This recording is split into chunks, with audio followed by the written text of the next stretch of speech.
Puji syukur kepada Tuhan Yesus Kristus atas kasih dan anugerahnya, sehingga bahan pelajaran mengenai kerajaan 1000 tahun ini dapat disusun sebagai bagian dari program pembinaan rohani Ezra House Indonesia. Pelajaran ini bertujuan menolong setiap peserta memahami ajaran Alkitab mengenai kerajaan 1000 tahun, memperdalam pengenalan akan rencana Allah pada akhir zaman, serta meneguhkan iman dan pengharapan akan kedatangan Tuhan Yesus Kristus. Kiranya melalui pembelajaran ini setiap peserta semakin bertumbuh dalam kebenaran firman Tuhan, hidup setia kepada Kristus, dan siap menyambut penggenapan janji-janjinya. Tuhan Yesus memberkati. Melihat Alkitab sebagai kerajaan 1000 tahun atau biblical millennialism, yang melihat perjalanan manusia dari awal penciptaan sampai kekekalan berdasarkan nubuat Alkitab, khususnya dari kitab Daniel, kitab Yeskiel, Zakaria, 1 Tesalonika 4 ayat 16 sampai 17 dan Wahyu 20 sampai Wahyu pasal 22. Pertama, pada mulanya hingga zaman perjanjian lama. Perjalanan dimulai dari penciptaan dunia dan berlanjut ke zaman perjanjian lama, yaitu masa Allah bekerja melalui para leluhur bangsa Israel, para nabi, dan hukum Taurat.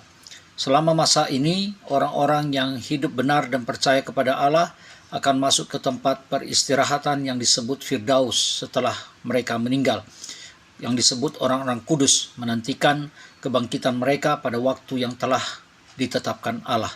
Kedua, zaman perjanjian baru dimulai dengan kedatangan pertama Yesus Kristus ke dunia. Pada masa ini, Injil diberitakan kepada seluruh bangsa dan gereja berkembang di seluruh dunia. Orang percaya yang meninggal tetap berada di Firdaus, menantikan kebangkitan pertama, sedangkan orang yang tidak percaya masuk ke tempat penantian hukuman yang disebut dalam diagram sebagai kerajaan maut. Yang ketiga, pengangkatan gereja atau rapture. Diagram menunjukkan peristiwa ketika Yesus datang dari udara.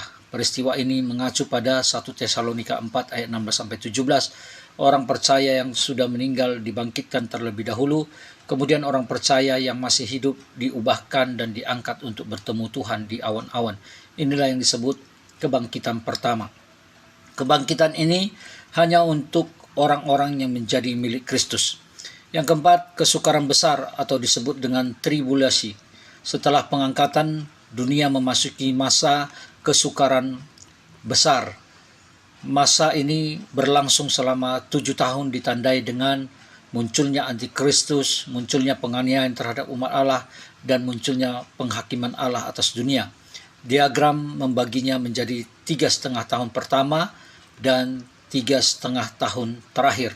Pada masa ini terjadi perang Harmagedon, yaitu peperangan besar antara kekuatan dunia yang memberontak melawan Allah. Yang kelima, kedatangan Kristus yang kedua kali. Sesudah kesukaran besar, Yesus datang kembali ke bumi, berbeda dengan pengangkatan. Kali ini Yesus datang sampai ke bumi untuk mengalahkan antikristus dan semua musuhnya. Setan dibelenggu dan dimasukkan ke jurang maut selama 1000 tahun. Yang keenam, kerajaan 1000 tahun. Inilah inti diagram berdasarkan Wahyu 20 ayat 1-6. Kristus memerintah secara nyata selama 1000 tahun. Ciri-ciri kerajaan 1000 tahun antara lain, Yesus memerintah sebagai raja. Damai dan keadilan memenuhi bumi, Israel dipulihkan, setan dibelenggu, orang-orang kudus memerintah bersama Kristus. Mereka yang mengalami kebangkitan pertama akan memerintah bersama Kristus selama masa ini. Yang ketujuh, kerajaan maut. Seperti orang percaya memerintah bersama Kristus, orang-orang yang tidak percaya yang telah meninggal tetap berada di kerajaan maut. Mereka belum dibangkitkan, mereka menunggu sampai kerajaan 1000 tahun berakhir. Yang kedelapan, ada perang Gog dan Magog. Setelah 1000 tahun selesai, setan dilepaskan untuk waktu yang singkat. Ia kembali menyesatkan bangsa-bangsa. Terjadilah perang Gog dan Magog. Namun pemberontakan ini segera dihancurkan oleh Allah. Setan kemudian dilemparkan ke lautan api dan belerang untuk selama-lamanya. Yang kesembilan, kebangkitan kedua dan penghakiman terakhir. Sesudah itu terjadi kebangkitan kedua. Semua orang mati yang belum dibangkitkan akan bangkit. Kemudian berlangsung penghakiman tahta putih besar sebagaimana yang tertulis Wahyu 20 ayat 11 sampai 15. Setiap orang dihakimi menurut perbuatannya, maut dan kerajaan maut dilemparkan ke dalam lautan api. Siapapun yang tidak ditemukan namanya dalam kitab kehidupan akan menerima hukuman kekal. Yang ke-10, kekekalan. Sesudah penghakiman terakhir terdapat dua tujuan kekal, yaitu yang pertama kerajaan sorga yang kekal. Bagi semua orang yang diselamatkan, mereka akan menikmati langit baru, bumi baru, Yerusalem baru, persekutuan kekal dengan Allah sesuai dengan Wahyu pasal 21 sampai Wahyu pasal 22. Yang kedua, lautan api belerang. Bagi iblis, malaikat-malaikat jahat, dan semua orang yang menolak keselamatan Allah, ini adalah penghukuman kekal yang terakhir. Jadi, dalam ringkasan alur diagram ini ada penciptaan zaman PL, zaman PB, pengangkatan gereja, kesukaran besar 7 tahun, kedatangan Kristus yang kedua kali, kerajaan 1000 tahun, perang Gog Magog, kebangkitan kedua, penghakiman terakhir, kekekalan sorga atau lautan api. Pandangan ini dikenal sebagai premilenialisme. Premilenialisme yaitu keyakinan bahwa Kristus akan datang kembali sebelum kerajaan 1000 tahun dan memerintah secara harfiah selama 1000 tahun di bumi sebagaimana dijelaskan Wahyu pasal 20 ayat 1 sampai ayatnya yang ke-6. Menunjukkan zaman dalam Alkitab. Saudara-saudari yang terkasih dalam Tuhan, ketika kita mempelajari Alkitab secara menyeluruh, kita akan melihat bahwa Allah bekerja secara teratur dalam sejarah manusia, dari penciptaan sampai kekekalan. Allah memiliki rencana yang jelas untuk penyelamatan umatnya dan menggenapi seluruh janjinya. Karena itu, mari kita lihat perjalanan zaman-zaman dalam Alkitab. Yang pertama, dari penciptaan sampai sebelum zaman kejahatan. Pada mulanya Allah menciptakan langit dan bumi. Adam dan Hawa ditempatkan di Taman Eden dalam keadaan sempurna, tanpa dosa dan tanpa kematian. Mereka hidup dalam persekutuan yang indah dengan Allah, namun keadaan itu berubah ketika manusia jatuh ke dalam dosa akibat ketidaktaatan kepada firman Tuhan. Yang kedua, setelah kejahatan sampai zaman penghakiman air bah. Setelah manusia jatuh ke dalam dosa, kejahatan semakin berkembang di bumi. Hati manusia dipenuhi kejahatan dan pemberontakan terhadap Allah. Karena itu Allah mendatangkan penghakiman melalui air bah pada zaman Nuh. Namun di tengah penghakiman itu Allah menyediakan keselamatan bagi Nuh dan keluarganya melalui bahtera. Yang ketiga, setelah penghakiman air bah sampai zaman kasus Menara Babel. Sesudah air bah, manusia kembali memenuhi bumi, namun mereka kembali memberontak kepada Allah dengan membangun Menara Babel dan meninggikan diri mereka sendiri. Allah kemudian mengacaukan bahasa mereka sehingga bangsa-bangsa tersebar ke seluruh dunia sesuai dengan rencananya. Yang keempat, setelah kasus Menara Babel sampai zaman Musa. Setelah penyebaran bangsa-bangsa, Allah memanggil Abraham untuk menjadi awal bangsa pilihannya. Dari Abraham lahirlah Ishak, Yakub, dan ke-12 suku Israel. Keturunan mereka kemudian tinggal di Mesir dan berkembang menjadi bangsa yang besar sampai akhirnya Allah membangkitkan Musa untuk memimpin mereka keluar dari perbudakan. Yang kelima, setelah Musa sampai zaman Maleaki. Pada masa ini Allah memberikan Taurat melalui Musa dan membimbing bangsa Israel melalui para hakim raja-raja dan nabi-nabi. Allah terus mengingatkan umatnya untuk hidup kudus dan setia kepadanya. Maleaki menjadi nabi terakhir dalam perjanjian lama yang menubuatkan kedatangan seorang pendahulu Mesias. Yang keenam, setelah Maleaki sampai zaman perjanjian pembaptis Yohanes. Setelah Maleaki terjadi masa yang sering disebut masa sunyi selama sekitar 400 tahun. Tidak ada nabi yang diutus Allah, namun Allah tetap bekerja mempersiapkan dunia bagi kedatangan Mesias. Masa ini berakhir ketika Yohanes Pembaptis muncul dan menyerukan pertobatan serta mempersiapkan jalan bagi Tuhan. Yang ketujuh, Yesus dan rasul-rasul sampai zaman para rasul. Inilah masa penggenapan janji Allah. Yesus Kristus datang ke dunia sebagai juru selamat. Ia mati di kayu salib, bangkit pada hari ketiga, dan naik ke sorga. Setelah itu para rasul memberitakan Injil seluruh dunia sehingga gereja mula-mula bertumbuh dan berkembang. Yang kedelapan, zaman korupsi Roma Katolik. Seiring berjalannya waktu, gereja mengalami berbagai penyimpangan ajaran dan praktek. Banyak tradisi manusia mulai lebih diutamakan daripada firman Tuhan. Pada masa inilah muncul berbagai penyalahgunaan kuasa dan ajaran yang menjauh dari kebenaran Alkitab. Yang kesembilan, sejak zaman reformasi, Allah membangkitkan para reformator untuk mengembalikan gereja kepada otoritas firman Tuhan melalui gerakan reformasi.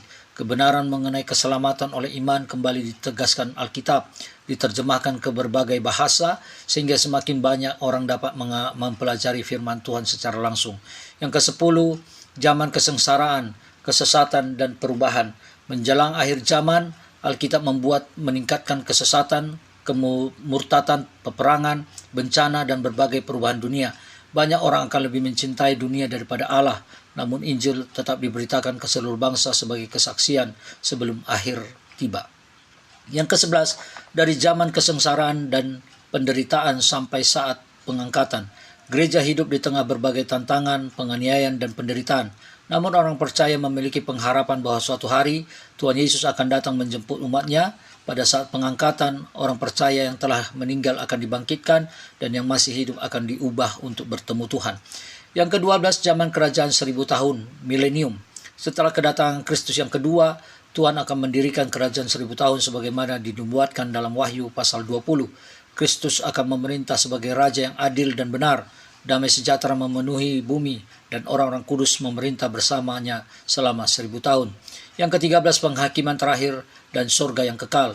Sesudah kerajaan 1000 tahun berakhir, akan terjadi penghakiman terakhir di hadapan tahta putih besar. Semua manusia akan mempertanggungjawabkan hidupnya di hadapan Allah.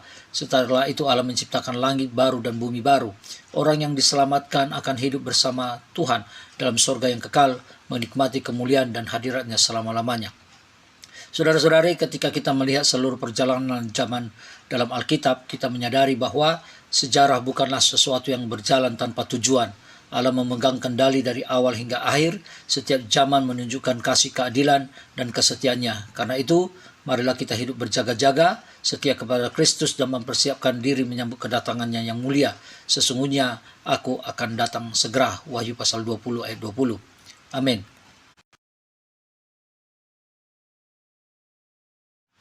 Dasar Alkitabiah, Wahyu 20 ayat 3-7. Ayat 3, lalu melemparkannya ke dalam jurang maut dan menutup jurang maut itu dan memateraikannya di atasnya supaya ia jangan lagi menyesatkan bangsa-bangsa sebelum berakhir masa 1000 tahun itu. Kemudian daripada itu ia akan dilepaskan untuk sedikit waktu lamanya. Pasal ayat 4, lalu aku melihat tahta-tahta dan orang-orang yang duduk di atasnya, kepada mereka diserahkan kuasa untuk menghakimi. Aku juga melihat jiwa-jiwa mereka yang telah dipenggal kepalanya karena kesaksian tentang Yesus dan karena firman Allah, yang tidak menyembah binatang itu dan patungnya, dan yang tidak juga menerima tandanya pada dahi dan tangan mereka, dan mereka hidup kembali dan memerintah sebagai raja bersama-sama dengan Kristus untuk masa 1000 tahun. Ayat 5, tetapi orang-orang yang mati yang lain tidak bangkit sebelum berakhir masa yang 1000 tahun itu. Inilah kebangkitan pertama. Ayat yang ke-6, berbahagialah dan kuduskanlah dia yang mendapat bagian dalam kebangkitan pertama itu. Kematian yang kedua tidak berkuasa lagi atas mereka, tetapi mereka akan menjadi imam-imam Allah dan Kristus, dan mereka akan memerintah sebagai raja bersama-sama dengan dia 1000 tahun lamanya. Dan setelah masa 1000 tahun itu berakhir, iblis akan dilepaskan dari penjaranya. Langit yang baru dan bumi yang baru. Yesaya 65 ayat 17. Sebab sesungguhnya aku menciptakan langit yang baru dan bumi yang baru. Hal ini yang dahulu tidak akan diingat lagi dan tidak akan timbul lagi dalam hati. Yesaya pasal 66 ayat 22. Sebab sama seperti langit yang baru dan bumi yang baru yang akan kujadikan itu tinggal tetap di hadapanku, demikianlah firman Tuhan, demikianlah keturunanmu dan namamu akan tinggal tetap. 2 Petrus 3 ayat 13. Tetapi sesuai dengan janjinya kita menantikan langit yang baru dan bumi yang baru di mana terdapat kebenaran. Wahyu pasal 21 ayat 1. Lalu aku melihat langit yang baru dan bumi yang baru, sebab langit yang pertama dan bumi yang pertama telah berlalu dan laut pun tidak ada lagi. Zaman dalam Alkitab. 1. Dari penciptaan hingga era sebelum kejahatan. 2. Zaman kejahatan sampai penghakiman air bah. 3. Zaman banjir sampai kejadian Menara Babel. 4. Zaman dari kerajaan Menara Babel sampai Musa. Yang kelima, zaman Musa sampai Maliaki. Yang keenam, zaman Maliaki sampai Yohanes Pembaptis. Yang ketujuh, Yesus dan para rasul, zaman para apostolik. Yang kedelapan, era korupsi Katolik Roma. Yang kesembilan, era reformasi sampai sekarang. Yang kesepuluh, era kebingungan, kemurtatan, dan juga era korupsi. Yang kesebelas, dari era kesengsaraan dan penderitaan hingga pengangkatan. Yang ke-12, era kerajaan 1000 tahun, milenium, ucapan bahagia, dan era yang ke-13, penghakiman terakhir dan surga abadi. 4 peristiwa besar menjelang dan sesudah kedatangan Kristus. Dalam kitab Wahyu, Allah menyingkapkan beberapa peristiwa besar yang akan terjadi menjelang berakhirnya sejarah dunia. Peristiwa-peristiwa ini menunjukkan betapa seriusnya penghakiman Allah atas dunia yang menolaknya, sekaligus menegaskan kemenangan akhir Kristus. Dan mari kita memperhatikan 4 peristiwa yang penting tersebut. Yang pertama, kedatangan kedua kali Yesus Kristus.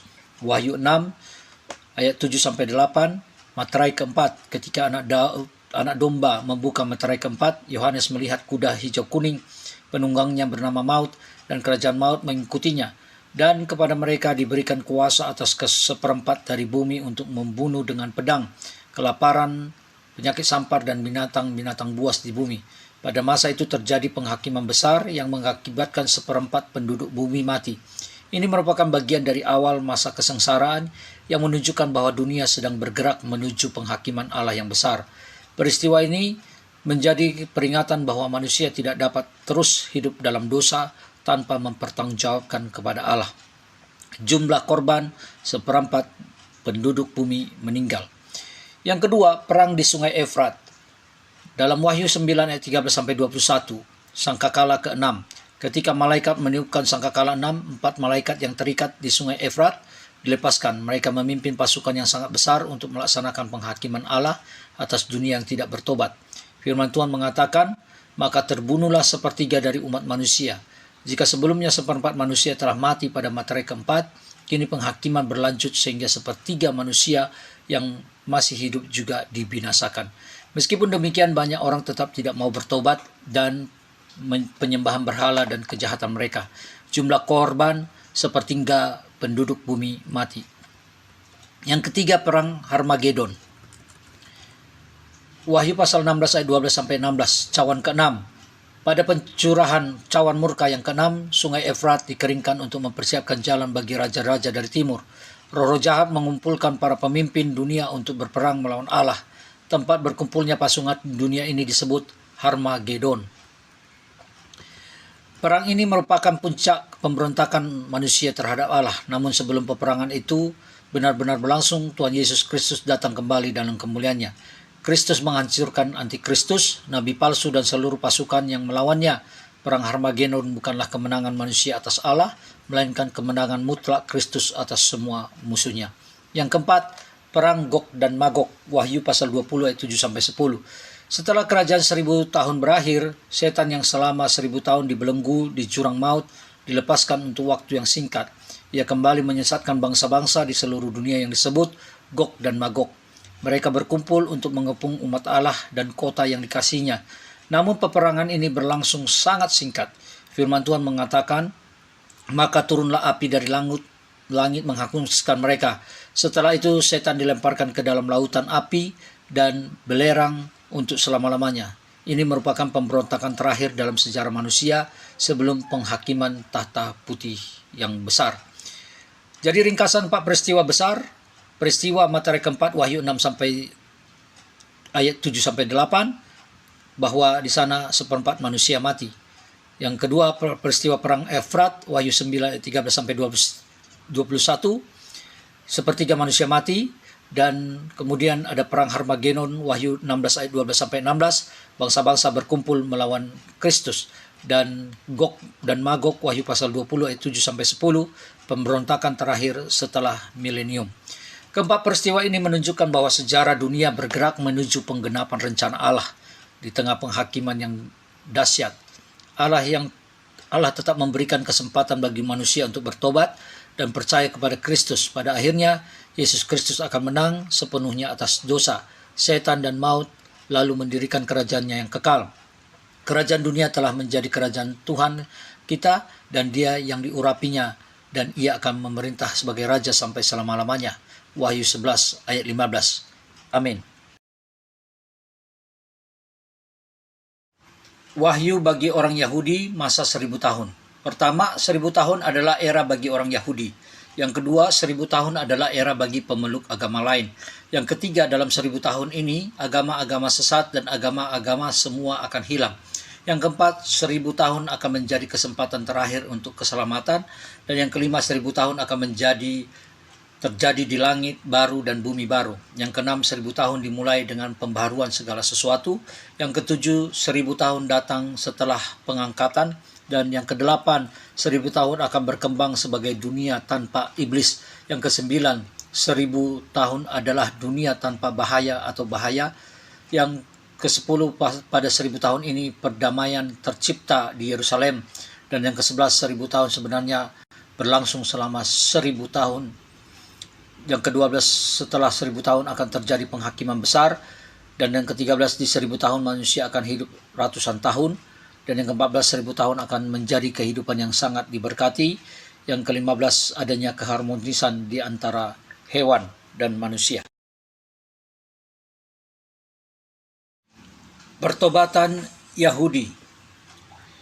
Zakaria pasal 12 ayat 10, Aku akan mencurahkan rohku pengasihan dan roh permohonan atas keluarga Daud dan atas penduduk Yerusalem, dan mereka akan memandang kepada Dia yang telah mereka tikam, dan akan meratapi Dia seperti orang meratapi anak tunggal, dan akan menangisi Dia dengan pedih seperti orang menangisi anak sulung.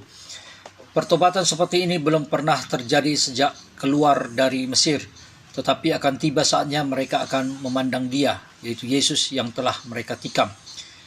Hari di mana perspektif orang-orang Yahudi terhadap Yesus akan berubah hanya mungkin terjadi setelah peristiwa pengangkatan.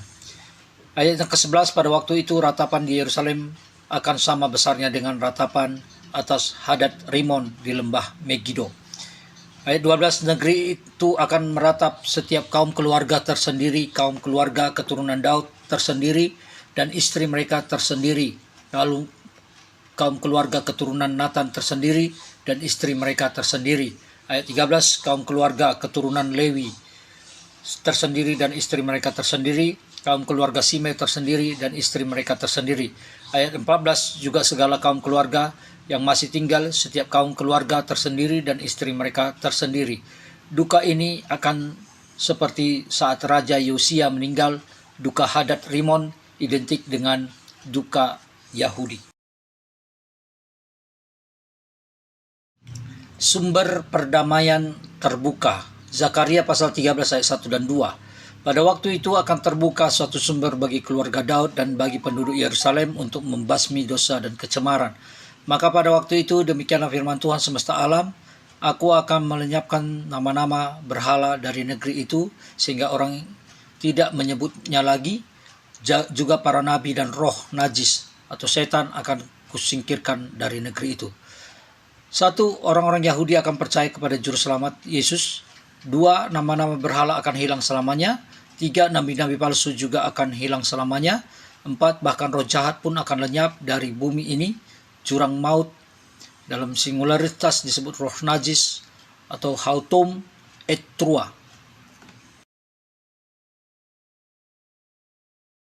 Lanjut ayat 3. Dan apabila seorang masih tampil sebagai nabi, maka ayahnya dan ibunya yang telah memperanakkan dia akan berkata kepadanya, Janganlah engkau hidup lagi, sebab yang kau katakan demi nama Tuhan itu adalah dusta. Lalu ayahnya dan ibunya yang telah memperanakkan dia akan menikam dia pada waktu ia bernubuat. Ayat 4, pada waktu itu para nabi masing-masing akan mendapat malu oleh karena penglihatannya sebagai nabi, dan tidak ada lagi dari mereka yang mengenakan jubah berbulu untuk berbohong. Ayat yang kelima, tetapi masing-masing akan berkata, Aku ini bukan seorang nabi, melainkan seorang pengusaha tanah, sebab tanah adalah harta kepunyaanku sejak kecil. Dan ayat ke-6, dan apabila ada orang bertanya kepadanya, bekas luka apakah yang ada pada badanmu ini? Lalu ia akan menjawab, itulah luka yang kudapat di rumah sahabat-sahabatku. Ayat ke-7, hai pedang, bangkitlah terhadap gembalaku, terhadap orang yang paling karib kepadaku. Demikianlah firman Tuhan semesta alam, bunuhlah gembala sehingga domba-domba tercerai-berai. Aku akan menggunakan tanganku terhadap yang lemah. Ayat yang ke-8, maka di seluruh negeri, demikianlah firman Tuhan, 2/3 daripadanya akan dilenyapkan mati binasa. 2/3 mati orang Yahudi, tetapi 1/3 daripadanya akan tetap tinggal hidup.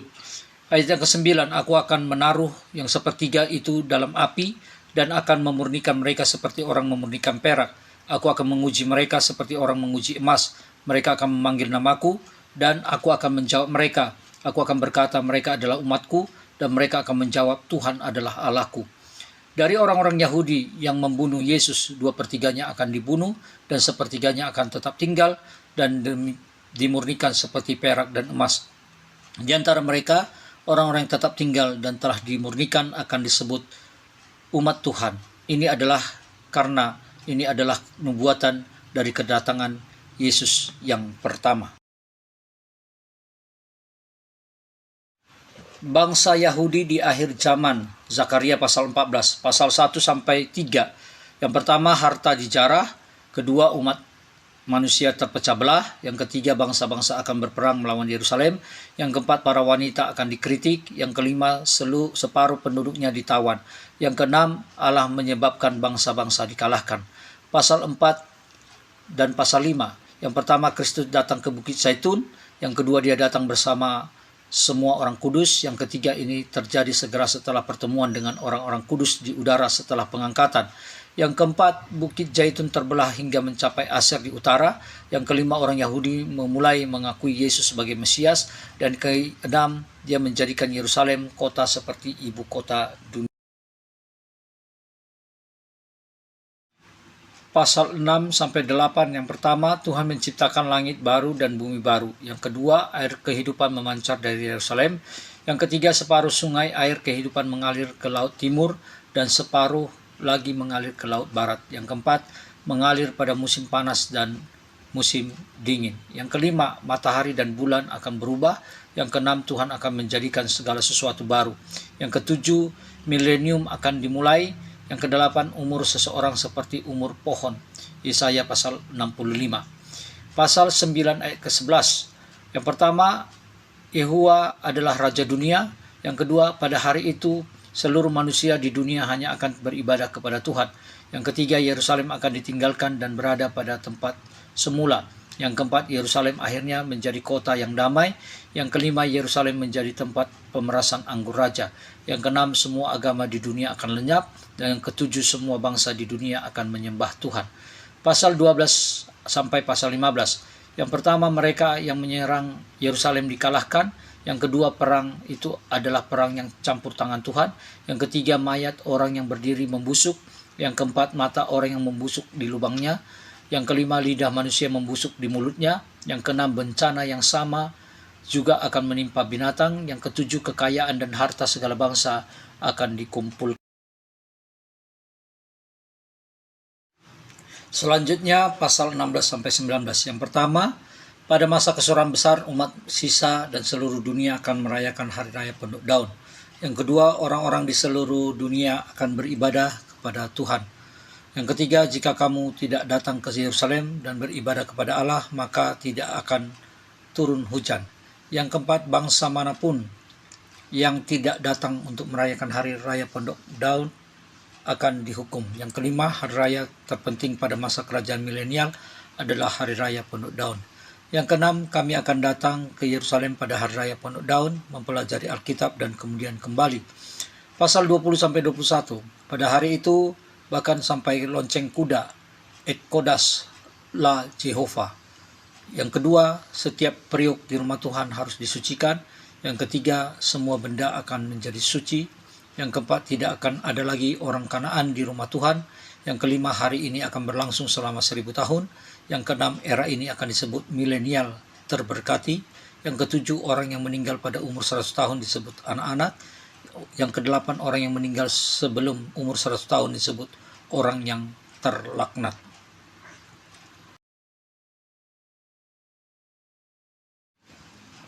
langit baru dan bumi baru yang dilihat Petrus. 2 Petrus 3 ayat 10-13, ayat 10, tetapi hari Tuhan akan tiba seperti pencuri. Pada hari itu langit akan lenyap dan gemuruh yang dahsyat dan unsur-unsur dunia akan hangus. Dalam nyala api dan bumi dan segala yang ada di atasnya akan hilang lenyap. Ayat 11, jadi jika segala sesuatu ini akan hancur secara demikian, betapa sucinya dan salehnya kamu harus hidup. Ayat 12, yaitu kamu yang menantikan dan mempercepat kedatangan hari Allah. Pada hari itu langit akan binasa dalam api dan unsur-unsur dunia akan hancur karena nyalanya. Langit baru dan bumi baru yang dibicarakan oleh Rasul Petrus harus dipandang sebagai surga yang kekal, dan langit baru dan bumi baru yang dilihat oleh Rasul Yohanes juga berbeda dengan langit baru dan bumi baru seperti 1000 tahun yang dilihat oleh Nabi Yesaya. Oleh karena itu, langit baru dan bumi baru yang dilihat oleh Rasul Petrus dan Yohanes hendaknya dipandang sebagai surga untuk masa depan yang kekal, sebab dunia itulah yang akan ada setelah langit pertama dan bumi pertama lenyap sama sekali.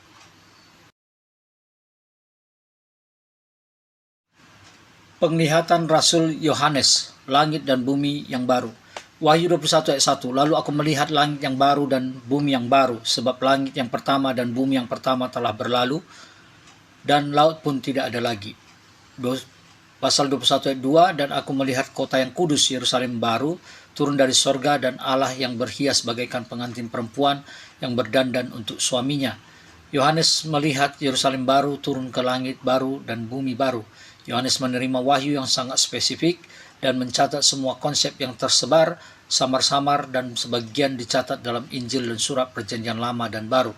Oleh karena itu, bagian-bagian yang sulit dipahami dengan membaca buku lain, yaitu konsep-konsep yang diuraikan secara samar-samar atau sebagian dicatat dengan sangat rinci. Akhir zaman dan kedatangan kedua dicatat dengan sangat rinci dalam Injil dan surat. Surat menafsirkan kitab Wahyu, sebaiknya menafsirkannya seharafiah mungkin untuk mengurangi kesalahan. Penutup harapan orang percaya dalam rencana akhir zaman Allah. Saudara-saudara yang terkasih dalam Tuhan, setelah mempelajari perjalanan sejarah Alkitab dari penciptaan sampai kepada kerajaan 1000 tahun dan kekekalan, kita melihat bahwa Allah adalah Tuhan atas seluruh sejarah manusia. Tidak ada satupun peristiwa yang terjadi di luar kendalinya. Semua bergerak menuju penggenapan rencananya yang sempurna. Dalam Yesaya 11 ayat 6, Nabi Yesaya menubuatkan, serigala akan tinggal bersama domba dan macan tutul akan berbaring di samping kambing, dan anak lembu dan singa akan makan rumput bersama-sama, dan seorang anak kecil akan mengiringnya. Ungkapan kemudian dan pada waktu itu yang muncul dalam berbagai nubuat Yesaya menunjukkan kepada masa pemerintahan Mesias, yaitu kerajaan 1000 tahun. Ketika damai sejahtera Allah memenuhi bumi, nubuat ini tidak berbicara tentang keadaan dunia saat ini, melainkan tentang masa yang akan datang ketika Kristus memerintah sebagai Raja. Pada saat itu kutuk dosa atas penciptaan mulai dipulihkan, dan dunia mengalami damai yang belum pernah terjadi sebelumnya. Namun Alkitab juga menunjukkan bahwa sebelum damai sejahtera itu datang, masih ada berbagai peristiwa besar yang akan terjadi. Kitab Wahyu menjelaskan adanya pembukaan materai-materai, peniupan sangkakala-sangkakala, serta pencurahan cawan-cawan murka Allah setelah pengangkatan umat Tuhan. Dunia akan menghadapi masa kesengsaraan yang besar yang berpuncak pada perang Harmagedon. Sesudah itu Kristus menjadikan kerajaan 1000 tahun, dan setelah masa berakhir akan terjadi perang Gog dan Magog, diikuti dengan penghakiman tahta putih besar, yaitu penghakiman terakhir bagi seluruh umat manusia. Sejak awal penciptaan, Allah telah memberikan bumi kepada manusia untuk dikelola dan dipelihara. Dalam Ulangan 4 ayat 19 disebutkan bahwa Allah menciptakan benda-benda langit menurut ketetapannya bagi umat manusia. Hal ini mengingatkan bahwa manusia diciptakan untuk hidup di bawah pemerintahan Allah dan menikmati berkat-Nya. Namun dosa merusak hubungan tersebut, karena itu Allah menjalankan rencana penebusannya melalui Kristus untuk memulihkan segala sesuatu. Inilah pengharapan besar orang percaya. Kita tidak menantikan kehancuran dunia semata-mata, tetapi kita menantikan kemenangan Kristus. Kita menantikan berakhirnya dosa, penderitaan maut, dan kuasa iblis. Kita menantikan kerajaan 1000 tahun, dan sesudah itu langit yang baru dan bumi yang baru, tempat Allah tinggal bersama umatnya untuk selama-lamanya. Karena itu marilah kita hidup setia, berjaga-jaga, dan tetap berpegang pada firman Tuhan. Dunia sedang bergerak menuju akhir yang telah ditetapkan Allah, tetapi bagi orang percaya akhir itu bukanlah kehancuran, melainkan awal kehidupan yang kekal bersama Kristus. Wahyu 21:4 berkata, Ia akan menghapus segala air mata dari mata mereka, dan maut tidak akan ada lagi perkabungan atau ratap tangis atau duka cita, sebab segala sesuatu yang lama telah berlalu. Maranatha, Tuhan Yesus akan segera datang. Beberapa perang yang akan terjadi di masa depan menurut kitab Wahyu. Saudara-saudara yang terkasih dalam Tuhan, ketika kita mempelajari nubuat akhir zaman dalam kitab Wahyu, kita akan menemukan bahwa dunia akan mengalami berbagai peperangan besar yang belum pernah terjadi sebelumnya. Peperangan-peperangan ini bukan sekedar konflik antar negara, melainkan bagian dari tanda-tanda menjelang penggenapan rencana Allah dan kedatangan Tuhan Yesus Kristus yang kedua kali. Yesus sendiri berkata, kamu akan mendengar deru perang atau kabar-kabar tentang perang. Perhatikanlah, jangan kamu gelisah, sebab semuanya ini harus terjadi. Matius 24 ayat 6. Mari kita memperhatikan 4 peperangan besar yang dinubuatkan dalam Alkitab. Pertama, perang sebagai tanda kedatangan kedua kalinya dalam kedatangan Kristus. Wahyu pasal 6 ayat 7-8. Ketika anak domba membuka meterai yang keempat, Yohanes melihat seekor kuda hitam kuningan. Penunggangnya bernama Maut, dan kerajaan Maut mengikutinya. Firman Tuhan menyatakan, dan kepada mereka diberikan kuasa atas 1/4 dari bumi untuk membunuh dengan pedang, kelaparan, penyakit sampar, dan binatang-binatang buas di bumi.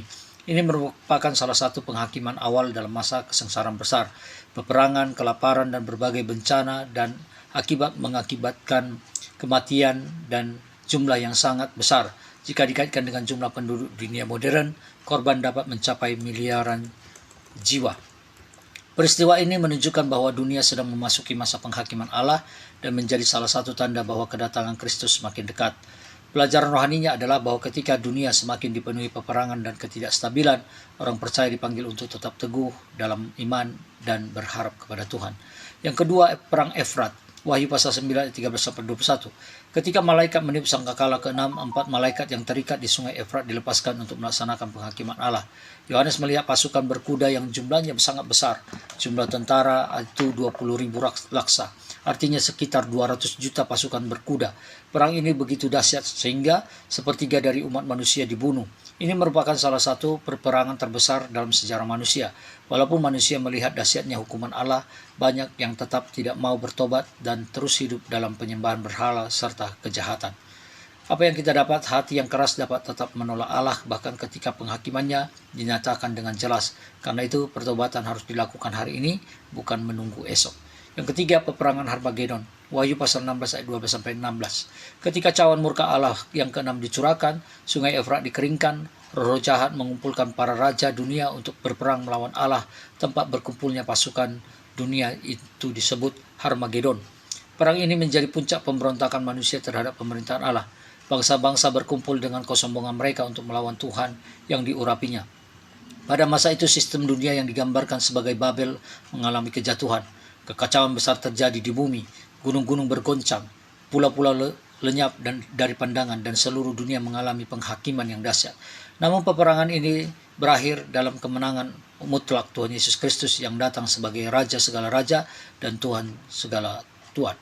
Pelajarannya bagi kita adalah tidak ada kuasa dunia yang dapat mengalahkan Kristus. Pada akhirnya kerajaan manusia akan runtuh, tetapi kerajaan Allah lah yang akan berdiri untuk selama-lamanya.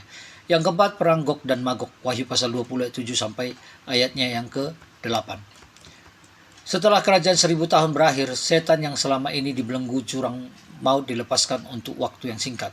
Ia kembali menyesatkan bangsa-bangsa di seluruh bumi yang disebut Gog dan Magog. Setan mengumpulkan mereka untuk melakukan pemberontakan terhadap Allah. Berbeda dengan Harmagedon yang terjadi sebelum milenium. Perang Gog dan Magog terjadi setelah kerajaan 1000 tahun. Itulah adalah perang yang terakhir yang lahir dari penyesatan setan terhadap manusia yang masih memberontak kepada Allah. Namun peperangan ini berlangsung sangat singkat. Api turun dari surga dan menghancurkan seluruh pasukan pemberontak. Setelah itu setan dilemparkan ke dalam lautan api dan belerang untuk selama-lamanya. Apa yang menjadi pelajaran buat kita? Pemberontakan terhadap Allah akan berakhir dengan kekalahan total, kebenaran dan keadilan akan menang untuk selama-lamanya. Kesimpulan, keempat peperangan ini menunjukkan bahwa dunia yang sedang bergerak menuju penggenapan nubuatan Allah. 1. Perang material keempat, 1/4 penduduk bumi mati. Perang Efrat, 1/3 penduduk bumi mati. Perang Harmagedon, bangsa-bangsa berkumpul melawan Kristus. perang Gog dan Magog, pemberontakan terakhir setelah kerajaan 1000 tahun. Semua peperangan ini merupakan tanda bahwa sejarah dunia sedang menuju kedatangan Yesus Kristus yang mulia. Bagi dunia yang menolak Allah, peristiwa-peristiwa ini adalah masa penghakiman. Namun bagi orang percaya, semua menjadi peringatan bahwa keselamatan kita semakin dekat. Karena itu marilah kita hidup berjaga-jaga, setia kepada Tuhan, dan tetap memegang firman Tuhan sambil menantikan pengenapan janjinya. Wahyu pasal 22 ayat 20 berkata, sesungguhnya aku datang segera. Maranatha.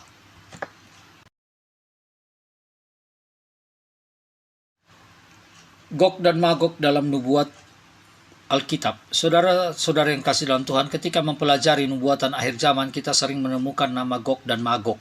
Nama ini muncul dalam beberapa bagian Alkitab dan berkaitan dengan pemberontakan besar terhadap Allah. Untuk memahami siapa Gog dan Magog, kita perlu melihat asal-usulnya terlebih dahulu. Yang pertama, asal-usul Magog. Dalam daftar keturunan Nuh setelah air bah, Alkitab mencatat keturunan Yafet ialah Gomer, Magog, Madai, Yawan, Tubal, Mesek, dan Tiras. Kejadian 10 ayat 2. Ayat yang sama juga diulangi dalam keturunan Yafet ialah Gomer, Magog, Madai, Yawan, Tubal, Mesak, dan Tiras. 1 Tawarik pasal 1 sampai ayat 5. Dari ayat ini kita mengetahui bahwa Magog adalah salah satu keturunan Yafet, anak Nuh. Seiring perkembangan sejarah, keturunan-keturunan ini berkembang menjadi berbagai bangsa di dunia. Yang kedua, Gog dalam nubuat Yehezkiel. Nabi Yehezkiel kemudian menerima nubuat khusus. Hai anak manusia, tunjukkanlah mukamu kepada Gog di tanah Magog, yaitu Raja Agung negeri Mesek dan Tubal. Yehezkiel 38 ayat 2. Dalam bagian ini, Gog dipahami sebagai pemimpin atau penguasa. Magog menunjuk kepada wilayah atau bangsa yang dipimpinnya. Mesek dan Tubal disebut sebagai bagian dari wilayah kekuasaan tersebut. Yehezkiel pasal 38 ayat 39 menggambarkan serangan besar terhadap umat Allah yang pada akhirnya dihancurkan oleh Tuhan sendiri. Allah berfirman, aku mendatangkan api ke atas Magog. Yehezkiel 39 ayat 6. Ini menunjukkan bahwa Allah akan menghakimi dan menghancurkan semua kuasa yang memberontak terhadapnya. Yang ketiga, Gog dan Magog dalam kitab Wahyu. Nama Gog dan Magog muncul kembali dalam kitab Wahyu, dan ia akan pergi menyesatkan bangsa-bangsa pada keempat penjuru bumi, yaitu Gog dan Magog, dan mengumpulkan mereka untuk berperang.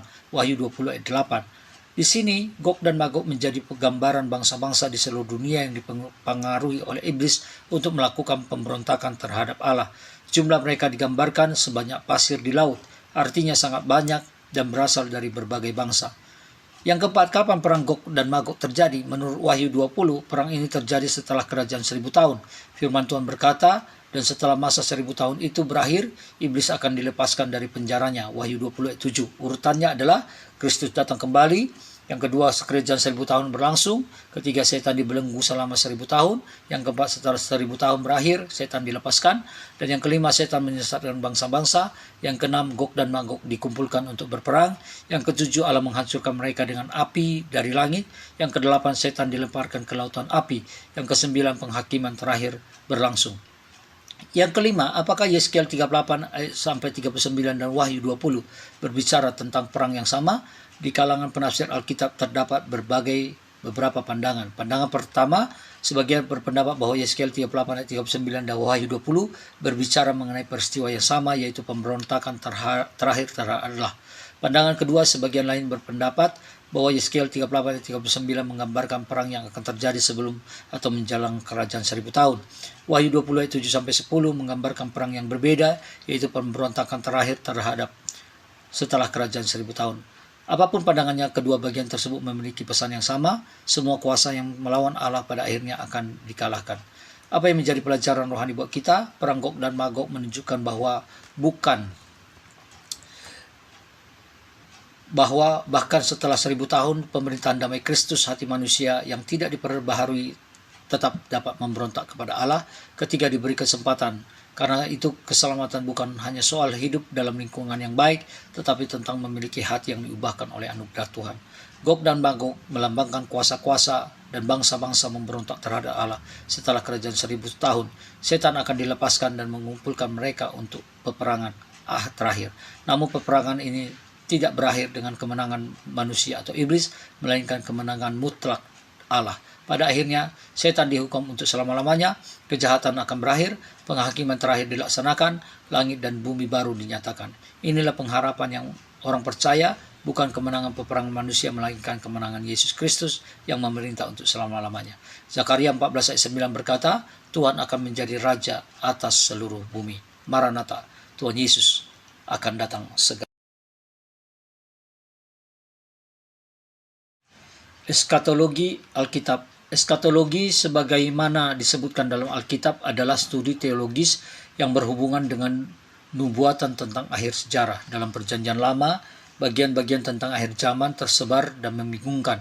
Kata-kata tentang akhir zaman yang dijelaskan secara terpisah dalam Injil dan surat juga ditulis dengan sebagian dan membingungkan secara berurutan. Oleh karena itu, kitab Wahyu memberikan wahyu yang jelas mengenai akhir zaman. Pemahaman yang utuh hanya mungkin dicapai dengan terlebih dahulu memahami kitab Wahyu dan kemudian membaca kembali bagian-bagian eskatologi yang dinubuatkan dalam Perjanjian Lama. Injil atau surat-surat eskatologi di era Perjanjian Baru mengacu pada akhir sejarah, kebangkitan orang-orang kudus, kedatangan Yesus kedua kali, dan penghakiman dunia. Eskatologi Alkitabiah atau nubuatan akhir zaman dalam kitab Wahyu bersifat historis, universal, dan perbedaan teori kerajaan 1000 tahun. Saudara-saudara yang terkasih dalam Tuhan, salah satu pembahasan yang penting dalam eskatologi atau doktrin akhir zaman adalah mengenai kerajaan 1000 tahun, milenium, yang disebut dalam Wahyu pasal 20 ayat 1 sampai 6. Sepanjang sejarah gereja, para teolog telah mengembangkan beberapa pandangan tentang bagaimana kerajaan 1000 tahun itu harus dipahami.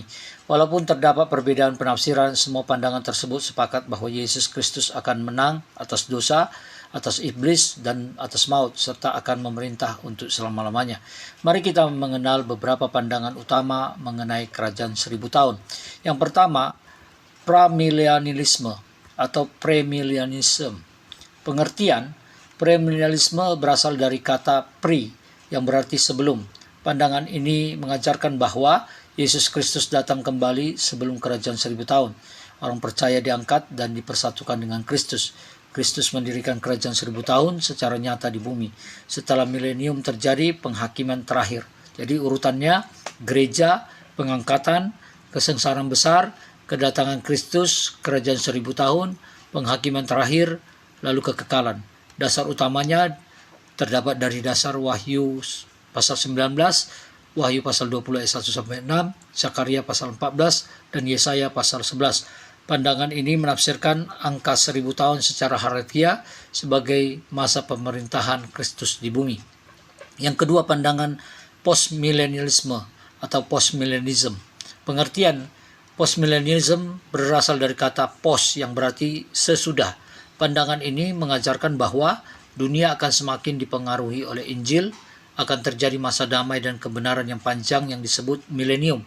Setelah masa itu berakhir, Kristus datang kembali. Jadi urutannya zaman gereja, milenium, kedatangan Kristus, penghakiman terakhir, kekekalan. Menurut pandangan ini, kerajaan 1000 tahun bukan terutama pemerintahan fisik Kristus di bumi, melainkan keberhasilan Injil yang mengubah dunia. Penekanannya, kemenangan Injil terjadi sebelum kedatangan Kristus.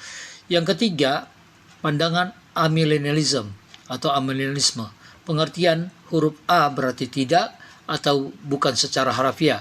Pandangan ini mengajarkan bahwa kerajaan 1000 tahun tidak dipahami sebagai periode literal 1000 tahun di masa depan.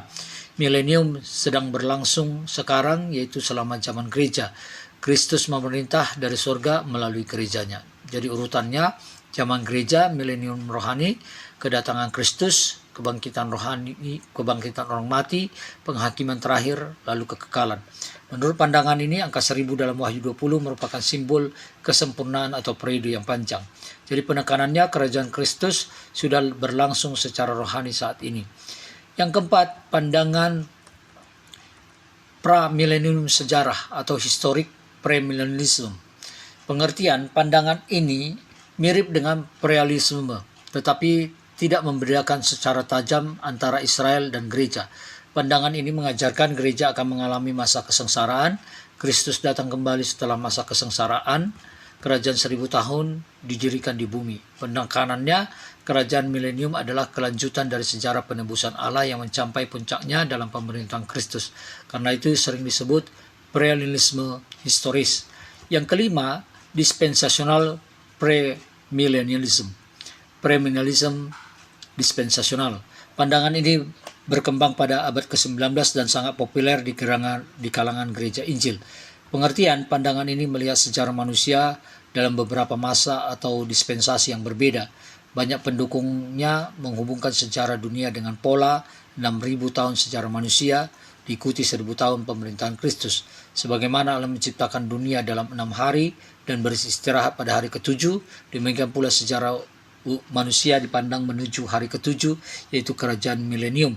Urutannya, zaman gereja, pengangkatan, kesengsaraan besar, kedatangan Kristus, kerajaan 1000 tahun, penghakiman terakhir, lalu kekekalan.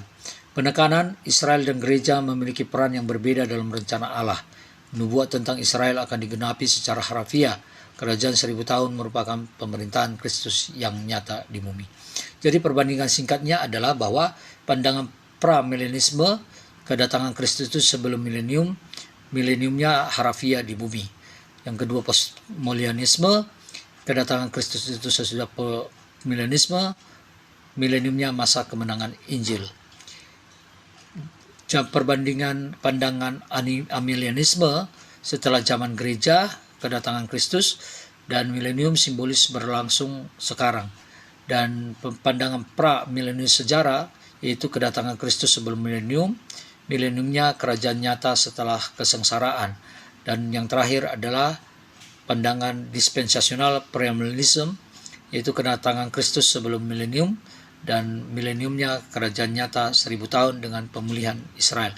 Jadi kesimpulan, walaupun terdapat berbagai pandangan mengenai kerajaan 1000 tahun, semua orang Kristen percaya bahwa satu, Yesus Kristus akan datang kembali, yang kedua, setan akan dikalahkan, yang ketiga, akan ada kebangkitan dan penghakiman, yang keempat, Allah akan menciptakan langit baru dan bumi baru, yang kelima, orang percaya akan hidup bersama Tuhan selama-lamanya. Karena itu fokus utama kita bukanlah memperdebatkan waktu dan urutan peristiwa semata, tetapi hidup setia kepada Kristus sambil menantikan penggenapan janjinya. Jadi berbahagialah orang yang membaca dan mereka yang mendengarkan perkataan-perkataan nubuat ini, serta menuruti apa yang tertulis di dalamnya. Sebagaimana tertulis dalam Wahyu 1 ayat 3. Maranatha, Tuhan Yesus datang segera. Amin.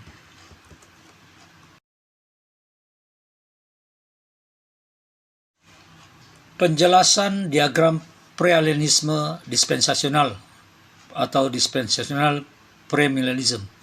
Diagram ini menggambarkan pandangan premillennialisme dispensasional, yaitu keyakinan bahwa Tuhan Yesus akan datang kembali sebelum kerajaan 1000 tahun dan bahwa Allah memiliki rencana yang berbeda namun saling berkaitan bagi Israel dan gereja dalam sejarah penebusan.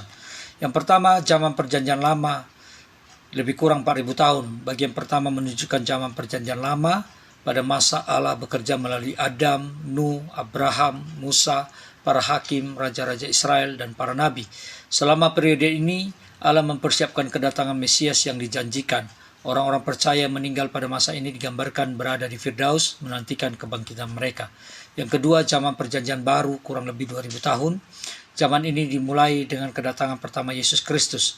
Peristiwa-peristiwanya penting pada masa ini: pelayanan Yesus di bumi, kematian dan kebangkitan Kristus, turunnya Roh Kudus, berdirinya gereja, pemberitaan Injil ke seluruh dunia. Dalam pandangan ini kita masih hidup dalam zaman gereja yang berlangsung sampai saat pengangkatan.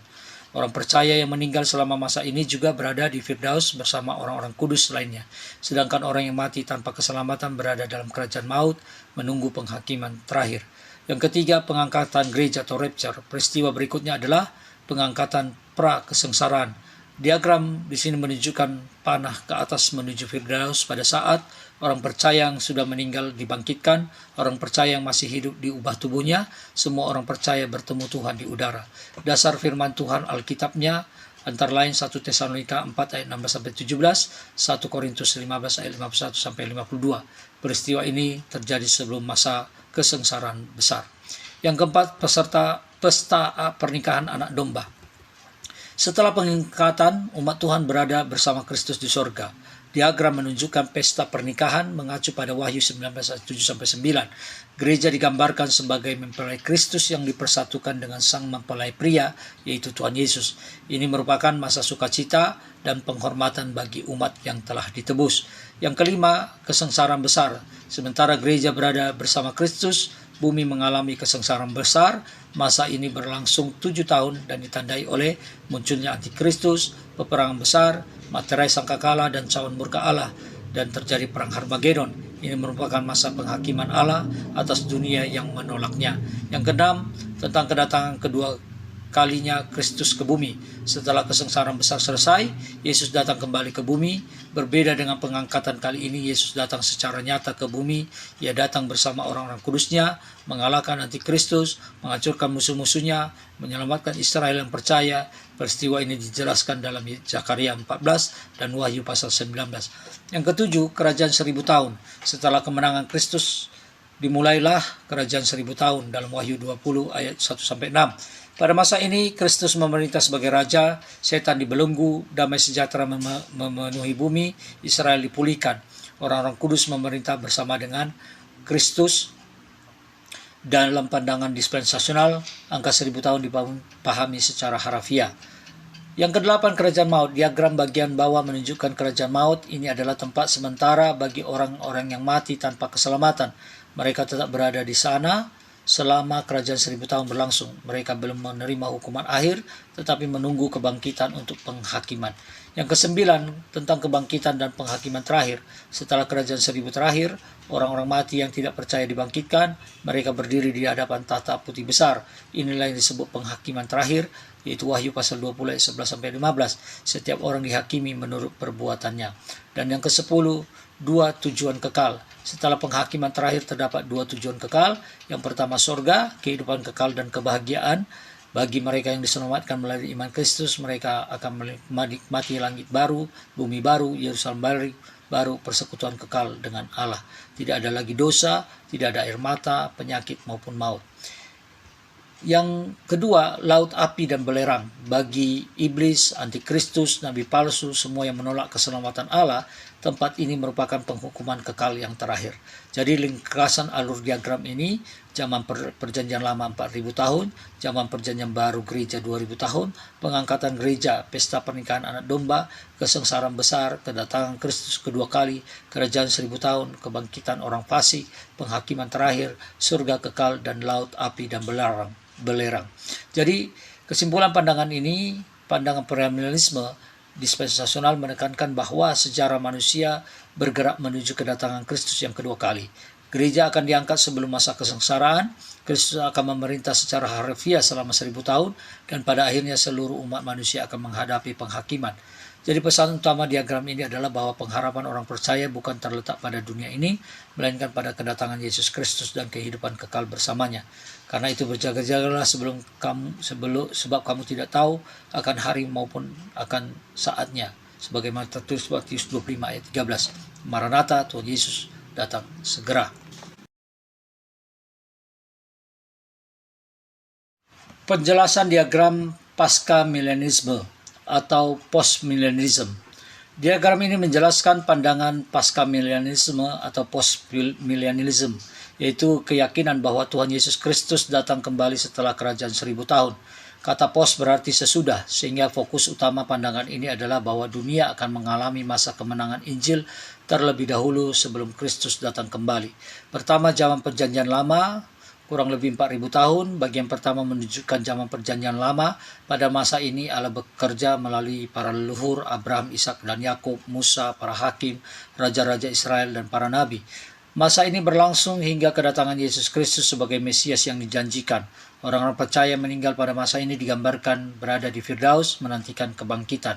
Yang kedua, zaman perjanjian baru dan penyebaran Injil. Setelah kedatangan Kristus dimulai zaman perjanjian baru. Pada masa ini Injil diberitakan ke seluruh dunia, gereja berkembang di berbagai bangsa, kuasa kerajaan Allah semakin nyata melalui pemberitaan firman Tuhan. Menurut pandangan pasca milenial ini, dunia tidak akan semakin memburuk secara keseluruhan, tetapi secara bertahap akan semakin dipengaruhi oleh Injil.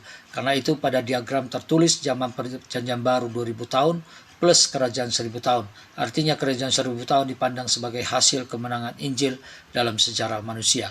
Yang ketiga, kerajaan 1000 tahun. Dalam pasca milenisme, kerajaan 1000 tahun umumnya tidak dipahami sebagai pemerintahan fisik Kristus dalam Yerusalem. Sebaliknya, milenium dipandang sebagai masa panjang kemenangan Injil, masa damai dan kebenaran yang meluas, masa ketika banyak bangsa menerima Kristus, dan masa ketika nilai kerajaan Allah mempengaruhi dunia. Angka 1000 tahun sering dipahami sebagai simbol periode yang panjang dan sempurna menurut rencana Allah. Jadi pada masa ini, gereja mengalami kemajuan besar, banyak bangsa datang kepada Tuhan, pengaruh Injil mencapai puncaknya. Yang keempat, kedatangan Kristus yang kedua kali. Berbeda dengan premilenialisme dan pasca milenisme, Kristus datang setelah milenium. Karena itu, panah kedatangan kedua bumi ditempatkan sesudah kerajaan 1000 tahun pada saat itu. Semua orang mati dibangkitkan, orang percaya dan orang tidak percaya berdiri di hadapan Allah. Sejarah dunia berakhir. Tidak ada kerajaan 1000 tahun harafiah setelah kedatangan Kristus karena milenium dianggap sudah berlangsung sebelumnya. Yang kelima, kebangkitan dan penghakiman terakhir. Sesudah kedatangan Kristus terjadi, kebangkitan umum. Semua manusia dibangkitkan, kemudian berlangsung penghakiman terakhir. Semua yang memberikan pertanggungjawaban atas hidup mereka di hadapan Allah. Inilah yang digambarkan oleh panah dari kerajaan maut menuju kebangkitan dan penghakiman.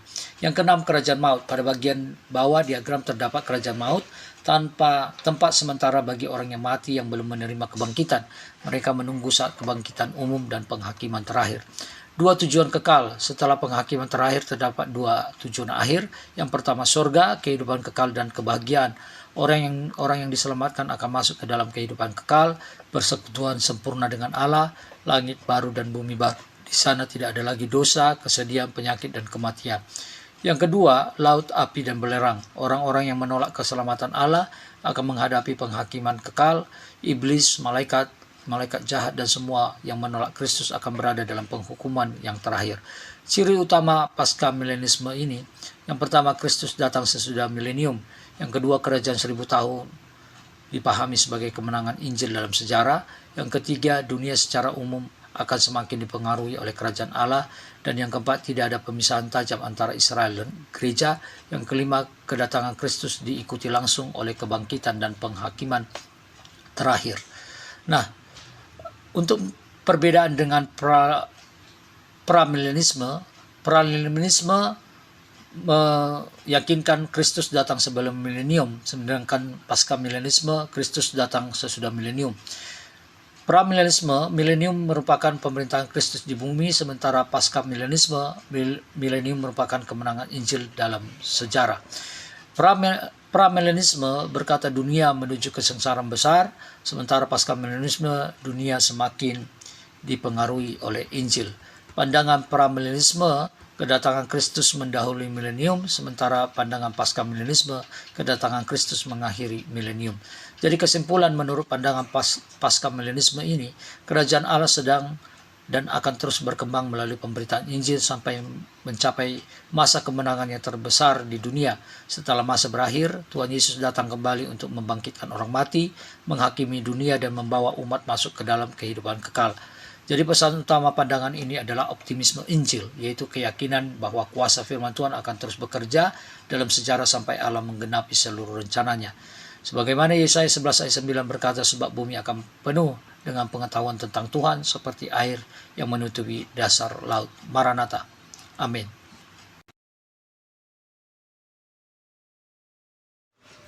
Penjelasan diagram amilenialisme.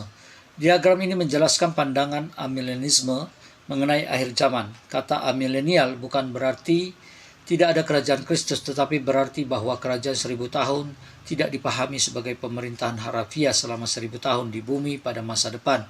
Sebaliknya, kerajaan 1000 tahun dipahami sebagai pemerintahan rohani Kristus yang sedang berlangsung sekarang sejak kedatangannya yang pertama sampai kedatangannya yang kedua. Pertama, zaman perjanjian lama kurang lebih 4000 tahun. Pada bagian pertama diagram terdapat zaman PL 4000 tahun. Masa ini mencakup sejarah dari Adam, Nuh, Abraham, Musa, Daud, dan para nabi, hingga kedatangan Yesus Kristus. Pada zaman ini Allah mempersiapkan kedatangan Mesias yang dijanjikan. Orang-orang percaya meninggal digambarkan berada di Firdaus, menantikan penggenapan keselamatan yang sempurna. Yang kedua, zaman perjanjian baru dan kerajaan 1000 tahun. Pada diagram tertulis zaman PB 2000 tahun, tambah kerajaan 1000 tahun. Inilah inti pandangan amilenisme. Menurut pandangan ini, kerajaan 1000 tahun dimulai sejak Kristus datang pertama kali, terutama melalui kematian dan kebangkitannya, kenaikannya ke sorga, turunnya Roh Kudus, dan berdirinya gereja. Karena itu kerajaan 1000 tahun dianggap sedang berlangsung sekarang. Angka 1000 tahun dalam waktu Wahyu 20 dipahami secara simbolis, bukan angka harafiah. 1000 tahun melambangkan masa yang panjang dan sempurna dalam rencana Allah. Yang ketiga, Kristus memerintah saat ini. Menurut amilenisme, Kristus saat ini sudah memerintah sebagai Raja dari sorga. Sebagaimana Yesus berkata, kepadaku telah diberikan segala kuasa di sorga dan di bumi. Matius 28 ayat 18. Kerajaan Allah saat ini dinyatakan melalui gereja, pemberitaan Injil, pekerjaan Roh Kudus, dan kehidupan orang percaya. Karena itu tidak ada kerajaan politik dunia yang akan didirikan Kristus selama 1000 tahun secara harafiah menurut pandangan ini. Yang keempat, Firdaus dan kerajaan maut. Diagram menunjukkan dua keadaan setelah kematian. Firdaus, orang-orang yang percaya kepada Kristus masuk ke dalam hadirat Tuhan dan menikmati persekutuan dengannya sambil menantikan kebangkitan tubuh. Kerajaan maut, orang yang tidak percaya menantikan hari penghakiman terakhir. Kedua kelompok tersebut menunggu saat kedatangan Kristus yang kedua kali. Yang kelima, kedatangan Kristus yang kedua. Pada zaman akhir, Kristus datang kembali, berbeda dengan premilenisme yang memisahkan beberapa tahap kedatangan Kristus. Amilenisme mengajarkan satu kedatangan Kristus yang bersifat final. Ketika Yesus datang, orang percaya dibangkitkan, orang tidak percaya dibangkitkan, penghakiman berlangsung, tidak ada kerajaan 1000 tahun harafiah setelah kedatangan Kristus. Yang keenam, kebangkitan dan penghakiman terakhir. Diagram menunjukkan kebangkitan dan penghakiman. Peristiwa ini terjadi bersamaan dengan kedatangan Kristus. Semua manusia akan berdiri di hadapan Allah, dan aku melihat orang mati besar dan kecil berdiri di depan tahta itu. Wahyu 20 ayat 12, setiap orang akan mempertanggungjawabkan hidupnya. Yang ketujuh, dua tujuan kekal. Sesudah penghakiman terakhir, terdapat dua tujuan akhir. Pertama, surga kehidupan kekal dan kebahagiaan. Orang-orang yang ditebus oleh Kristus akan masuk ke dalam langit baru, bumi baru, kehidupan kekal bersama Allah. Di sana tidak ada lagi kematian, air mata, duka cita, dan dosa. Yang kedua, laut, api, dan belerang. Orang-orang yang menolak keselamatan Allah akan menerima penghukuman kekal. Iblis dan semua kuasa kejahatan juga akan dihukum untuk selama-lamanya. Jadi ciri-ciri utama amilenisme, kerajaan 1000 tahun sedang berlangsung sekarang. Angka 1000 tahun dalam Wahyu 20 bersifat simbolis. Kristus memerintah secara rohani dari sorga.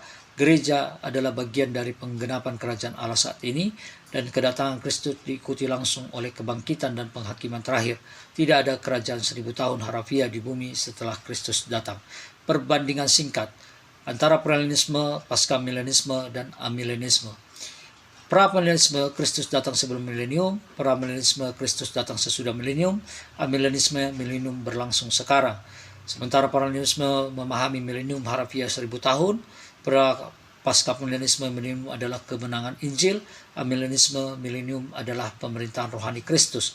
Dan yang ketiga, pemahaman premilenisme, kerajaan di bumi, dan paskamilenisme, kerajaan melalui pengaruh Injil. Sementara amilenisme, kerajaan rohani saat ini.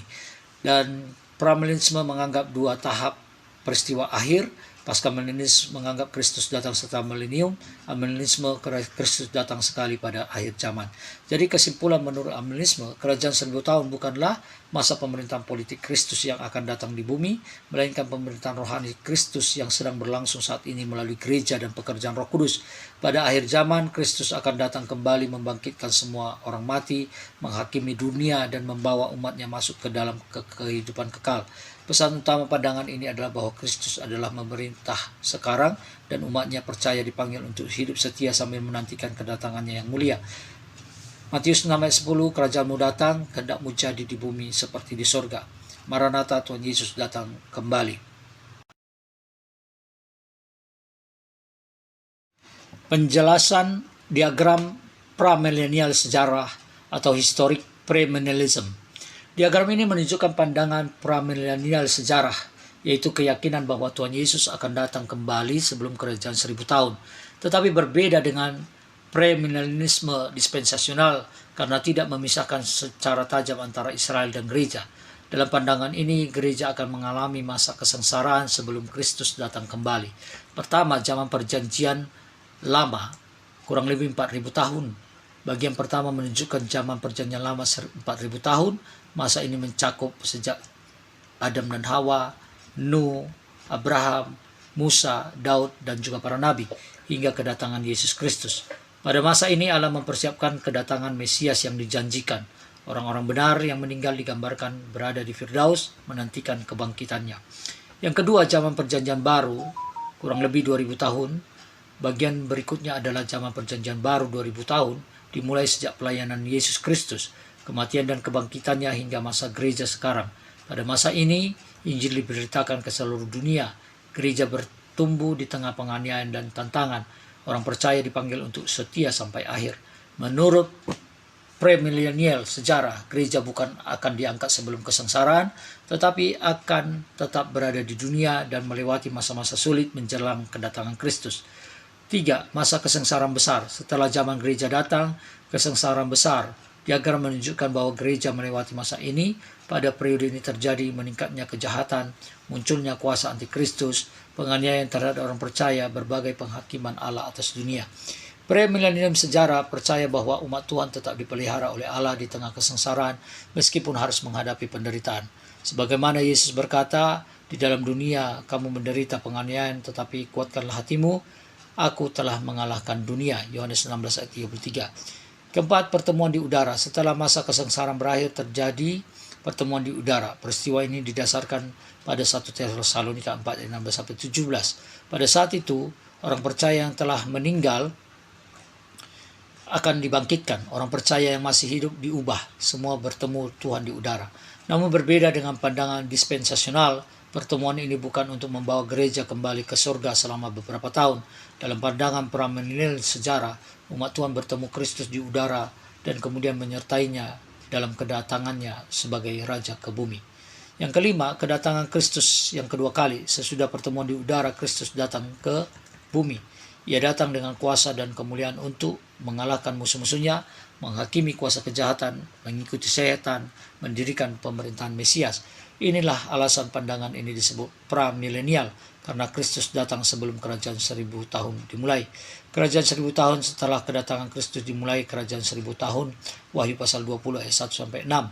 Pada masa ini, Kristus memerintah sebagai Raja, setan dibelenggu, damai sejahtera memenuhi bumi, orang-orang kudus memerintah bersama Kristus. Premilenium sejarah umumnya memahami 1000 tahun sebagai pemerintahan nyata Kristus yang akan datang. Yang ketujuh, kerajaan maut. Pada bagian bawah diagram terdapat kerajaan maut, tempat sementara bagian orang-orang yang mati tanpa keselamatan. Mereka meninggal sampai berakhirnya kerajaan 1000 tahun untuk menghadapi kebangkitan dan penghakiman. Yang kedelapan, kebangkitan dan penghakiman terakhir. Setelah kerajaan 1000 tahun berakhir, kedatang kebangkitan dan penghakiman. Semua orang yang belum dibangkitkan akan bangkit, kemudian berlangsung penghakiman terakhir. Setiap manusia mempertanggungjawabkan hidupnya di hadapan Allah. Dua tujuan kekal. Sesudah penghakiman terakhir terdapat dua tujuan akhir. Yang pertama, surga, kehidupan kekal dan kebahagiaan kekal. Bagian semua yang telah diselamatkan oleh anugerah Allah melalui iman kepada Kristus, mereka akan menikmati langit baru dan bumi baru, persekutuan kekal dengan Tuhan, sukacita yang tidak berkesudahan. Yang kedua, laut api dan belerang. Bagi iblis, kuasa-kuasa kejahatan, dan semua yang menolak keselamatan Allah, ini adalah penghukuman kekal yang terakhir bagi mereka. Ciri-ciri utama premilenial sejarah. Yang pertama, Kristus datang sebelum kerajaan 1000 tahun. Yang kedua, gereja mengalami masa kesengsaraan besar. Yang ketiga, pengangkatan terjadi bersamaan dengan kedatangan Kristus. Yang keempat, tidak ada pemisahan yang tajam antara Israel dan gereja. Dan yang kelima, kerajaan 1000 tahun merupakan pemerintahan Kristus yang nyata setelah kedatangannya. Perbandingan singkat antara premilenialisme dispensasional dan premilenialisme sejarah. Premilenialisme dispensasional, pengangkatan sebelum kesengsaraan, sementara premilenialisme sejarah, pengangkatan setelah atau pada akhir kesengsaraan. Yang kedua, premilenialisme dispensasional, gereja tidak mengalami kesengsaraan besar, sementara premilenialisme sejarah, gereja mengalami kesengsaraan besar. Israel dan gereja lebih dipandang dalam satu rencana penebusan, sementara di dalam premilenialisme dispensasional Israel dan gereja dibedakan. Di premilenialisme dispensasional ada pesta pernikahan di surga sebelum kedatangan kedua, sementara premilenialisme sejarah pertemuan di udara langsung diikuti kedatangan Kristus. Jadi kesimpulan menurut premilenialisme sejarah, gereja akan tetap setia melewati masa kesengsaraan, kemudian bertemu Kristus di udara saat kedatangannya yang mulia. Setelah itu Kristus mendirikan kerajaan 1000 tahun, menggenapi janji-janjinya dan akhirnya membawa seluruh sejarah menuju penghakiman terakhir dan kekekalan. Pesan utama pandangan ini adalah bahwa umat Tuhan dipanggil untuk bertahan dalam iman sampai akhir karena kemenangan Kristus pasti datang. Tetapi orang yang bertahan sampai kesudahannya akan selamat. Maranatha, Tuhan Yesus datang segera. Amin. Pada akhirnya sekian dan terima kasih. Demikianlah